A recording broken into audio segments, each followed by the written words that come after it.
दिन पहले मुजफ्फरनगर प्रशासन ने एक आदेश जारी किया जिसमें ये कहा कि अब जितने भी ठेले वाले हैं और होटल वाले हैं वो अपनी दुकान में अपना नाम भी उस बोर्ड पर लिखेंगे। जो उनकी दुकान होगी उस बोर्ड पर अपना भी नाम लिखेंगे। इसके बाद बहुत से पत्रकार या पत्तलकार, आप जो कहना चाहें, बहुत से पत्तलकार जो है वो ये कहने लगे इससे समाज का ताना बाना बिगड़ जाएगा।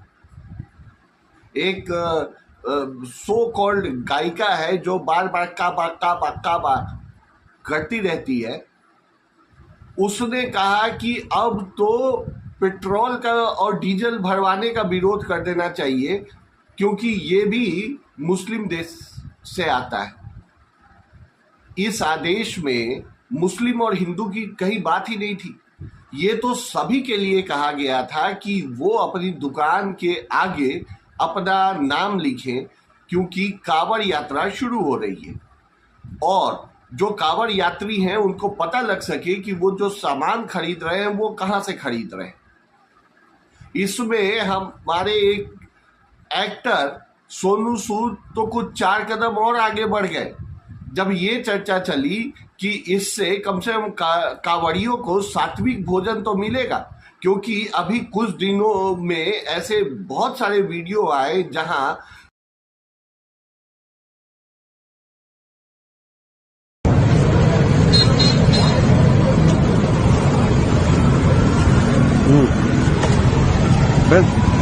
तो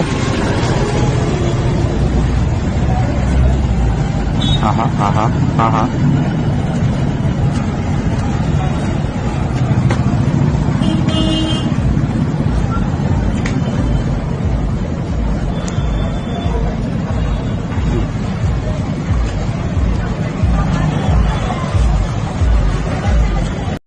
चलेगा बाइक नीचे खड़ी शाहरुख ये पेड़ तक उन्हें फाड़ के तंगा है ना, उसमें हाथ दुखी कर दिए, गाड़े दिलवा रखी। जा शाहरुख नीचे तू हर साल बाकी ने ऊपर भेज दे एकदम। अरे रोटी पे थूकना, चेहरे पर थूक के मसाज करना, मूत्र वाले बर्तन में फल और सब्जियों को तौलना, इस ढंग का वीडियो सामने आया। इस पर हमारे एक्टर सोनू सूद का कहना था कि क्योंकि राम ने भी शबरी के बेर खाए थे इसलिए थूका हुआ हम आराम से खा सकते हैं। मुझे कहना पड़ेगा कि आपने लगता है रामायण को सही से समझा नहीं है, क्योंकि शबरी को माँ के रूप में दिखाया गया है और जब भी माँ अपने बच्चों को फल खिलाती है या आप आम जिंदगी में भी देखें, क्योंकि बच्चे दूध रोटी या इस ढंग की चीज खाते हैं, तो माँ ये चेक करने के लिए कि वो दूध बहुत ज्यादा गर्म तो नहीं है, बच्चे को नुकसान तो नहीं पहुंचाएगा, या तो उसे उंगली से छू कर महसूस करती है या चम्मच से उठाकर जीभ पर रख के देखती है कि वो अत्यधिक गर्म तो नहीं है। इसका मतलब ये नहीं कि हम राह चलते किसी के भी थूका हुआ खाना शुरू कर दें। वैसे ये आपकी पसंद हो तो आप इसको कर सकते हैं। खैर, तो लोगों ने कहा कि इससे लोग मुसलमान दुकानदार के यहाँ जाना छोड़ देंगी, जो कि बिल्कुल भी गलत है। अगर हम आम जिंदगी में भी देखें तो हम अपना बाल कटवाने या अपने पंचर बनवाने या किसी भी, या अगर आपके क्षेत्र में डॉक्टर मुस्लिम ही बढ़िया क्यों ना हो, अगर वो बेहतर इलाज करता हो तो हम उसके यहाँ स्वतः चले जाते हैं।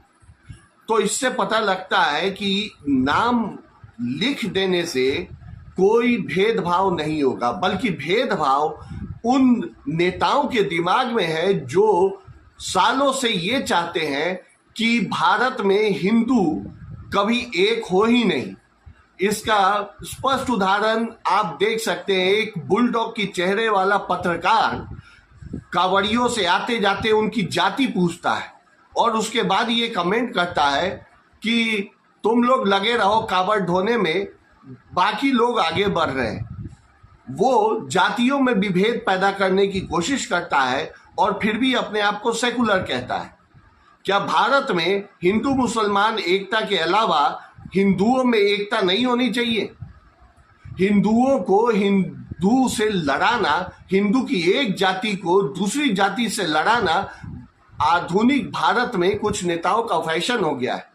और जो लोग ये कह रहे हैं कि नाम बताने से लड़ाइयाँ बढ़ेंगी या दूरियां बढ़ेंगी, वैसे लोगों का ट्विटर हैंडल आप चेक करें। ये अपने नाम के पीछे उपनाम जरूर लगाएंगे और ऐसे नेताओं को भी आप गौर से देखें तो ये अपने नाम के पीछे अपना उपनाम लगाकर घूमते हैं ताकि उस जाति का वोट बैंक इनकी तरफ आकर्षित हो। तो सबसे पहले अगर नाम से इतनी प्रॉब्लम है तो इनको चाहिए कि अपना नाम ये छोड़ दें और उसकी जगह कोई अल्टरनेट तरीका अपनाएं। अब तो भारत में वैसे भी सबके पास अल्टरनेट तरीका है कि वो अपना मोबाइल नंबर या आधार का नंबर ही अपने नाम की जगह उपयोग करें। मैं ऐसे दिव्य विज्ञानियों को जो ये कहते हैं कि होटल पर सिर्फ नाम लिखने भर से हिंदू मुस्लिम एकता या भारत का सामाजिक ताना बाना खराब हो जाएगा, उनको एडवाइस करता हूं कि आप कल से अपने नाम को ट्विटर से या अपने नाम को हमेशा के लिए त्याग दें और एकता के लिए एक काम करें, अपना आधार का नंबर ही अपनी नाम की जगह पे जोड़ लें। इससे ये पहचान भी नहीं होगा कि आप किस जाति या धर्म के हैं, वरना इसको नीरा दोगलापन कहते हैं कि आप अपने धर्म या जाति का नाम लगाकर लिखकर जहां आपको फायदा मिलता है वहां तो आप बड़े उछल उछल कर अपना नाम लिखते हैं, लेकिन जहां आपको कहा जाता है कि नाम लिखिए ताकि जनता जान पाए कि वो सामान जहां से ले रही है वो सात्विक है या नहीं है, वहां पर आप जानबूझकर ऐसा प्रपंच फैलाते हैं कि हिंदू मुसलमान एकता खतरे में है। सच्चाई ये है कि आपकी राजनीति या आपके आकाओं की राजनीति खतरे में है, क्योंकि अगर हिंदू यूनाइट हो जाएगा तो आप अगले 25-50 सालों तक 100 सीट के अंदर निपट जाएंगे पूरे विपक्ष। प्रॉब्लम यहां पर है। वरना क्या कारण है कि जब आप जाति सर्वेक्षण करवाते हैं तब आपको एकता का ख्याल नहीं आता। जब आपके प्रवक्ता ट्विटर हैंडल पर दिन रात एक जाति दूसरी जाति को गाली देती है तब आपको एकता का ख्याल नहीं आता। लेकिन एकता का ख्याल सिर्फ वोट बैंक की राजनीति के लिए आता है। आप वोट की राजनीति करने के लिए हिंदू मुसलमान एकता की बात करते हैं, जबकि नाम लिखने भर से कोई एकता खत्म नहीं होती। आप एक शब्द नहीं कहते हैं उन लोगों पर जो मूत्र वाले बर्तन में सब्जी फल बेचते हैं या नाले से सब्जी धोकर बेचते हैं या थूक लगाकर चेहरे पर मलते हैं। आप उनके बारे में एक शब्द नहीं कहते क्योंकि आपको लगता है कि इससे आपका वोट बैंक खराब हो जाएगा। आप उल्टा सिर्फ एक हिंदू धर्म के बारे में जितनी बुराइयां होती हैं उतनी करते हैं, क्योंकि आपको पता है कि आपका काम आपके प्रवक्ता जातियों को आपस में लड़ाकर कर ही रहे हैं और ये जाति आपका वोट बैंक बनकर आपके कठपुतली बनकर नाचने को तैयार है। तो समय है कि आप जागें और देखें कि सच में इस देश में एकता कौन कायम करना चाहता है।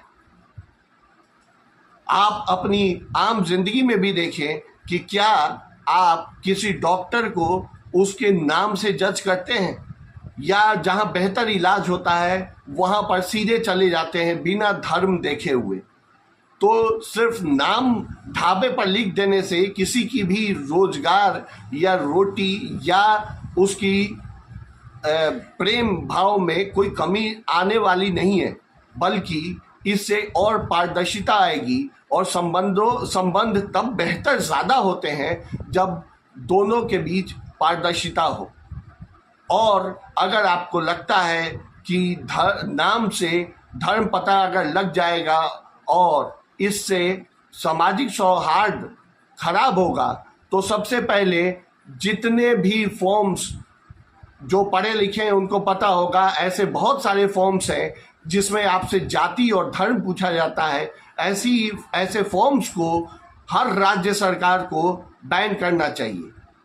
दूसरा, जब अभी से थोड़े दिन पहले कर्नाटका में एक बहस हुई थी जहां बुर्का पहन के आने पर रोक लगा दिया गया था, आपको चाहिए कि आप एक कॉमन कपड़ा डिसाइड करें जिससे बिल्कुल पहचान न हो कि ये कौन से धर्म का है।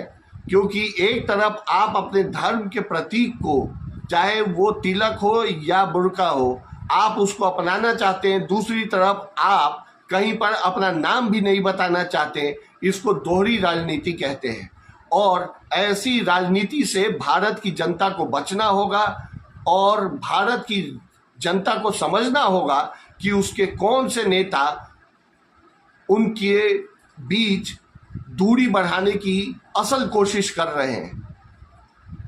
आपको ये वीडियो कैसा लगा, इस पर अपने कमेंट जरूर करें और अपने नेताओं के सिर्फ बहकावे में ना आए।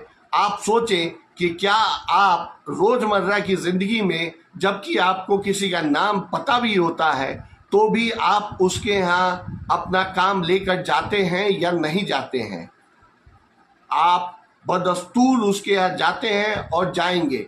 तो इस नाम के अध्यादेश को मैं कहता हूँ पूरे देश में लागू करना चाहिए और आपको अपनी एकता दिखाते हुए अपनी सरकारों पर भी ये दबाव और अपनी पार्टी पे डालना चाहिए कि ढंग के जो नियम है, यानी कि प्रोप्राइटर के नाम डॉक्टरों के नाम की तरह अगर बोर्ड पे है तो उससे सामाजिक एकता बिल्कुल नहीं बिगड़ती। ये आप उनको बताएं। ये दोहरा चरित्र है जो कुछ राजनीतिक पार्टियों ने अपना रखा है और ऐसी राजनीतिक पार्टियों से और उनके चमचों के ट्विटर हैंडल से आपको दूर रहना चाहिए या उनको माकूल जवाब देना चाहिए कि ऐसा बिल्कुल भी नहीं होने वाला, बल्कि पूरे देश में इस टाइप का सिस्टम लागू होना चाहिए जहां प्रोप्राइटर का नाम उसकी दुकान के आगे जरूर लगाया जाए। धन्यवाद।